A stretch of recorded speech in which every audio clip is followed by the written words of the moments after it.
அப்ப நம்ம என்ன பேசுறோம்னா இந்த லாயர்ஸ் வந்து எப்படி மேடம் ஜட்ஜ் கிட்ட எடுத்து எதிர்த்து பேச சொல்றீங்கன்னா நீங்க உண்மையை எடுத்து இந்த போட்டோஸை காட்டுங்க, இல்லாட்டி ஜட்ஜ் ஒரு கமிட்டி அனுப்ப சொல்லுங்க. அதை கேட்கறதுக்கு பயம். இந்த லாயர்ஸும் எல்லாருமே ஒரு பெரிய டீம் இல்லைங்களா? ஐயா நியாயம் நீதி பேசுறவங்களுக்கு எதுவுமே கிடையாது. அதை சொல்றதுக்கு நான் வந்து இந்த மாசுவை பார்க்க போயிருந்தேன்.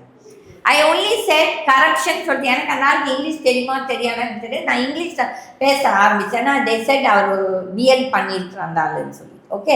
அப்போ பேசுறாங்க உடனே நீ தான் ஊழல், நீ தான் இது எங்களை கத்தா இருக்கு. ஒரு பேசிக் மரியாதை, ஒரு வயசானவங்க ப்ளஸ் ஒரு பார்ட்டி லீடர் ப்ளஸ் நான் ஒரு ஜெனரல் செக்ரட்டரியாக இருந்திருக்கேன். எனக்கு அவங்க தலைவர் கலைஞர் அவங்க நல்லாவே தெரியும்.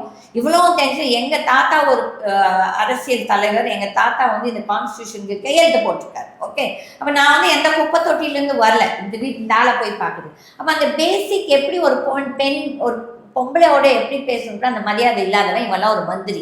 நான் உடனே அது ஸ்டாலினுக்கும் எழுதி போட்டேன், சிஎம் செல்லுக்கும் போட்டேன், அதுக்கப்புறம் vigilance that is government of இந்தியாவுக்கு எல்லாருக்குமே எழுதி போட்டேன். Here is a minister who is corrupt. நான் வந்து கரப்ஷன் அப்படியே நம்ம கம்ப்ளைண்ட் போனது வந்து கரப்ஷனை பற்றி பேசுறது, கம்ப்ளைண்ட் சொல்ல போனது.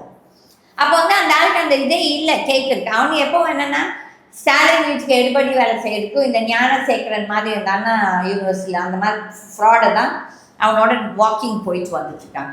அப்போ வந்து நான் இது நிறைய தடவை பேசியாச்சு. அந்த மாசு இஸ் அ வேஸ்ட் மந்திரி.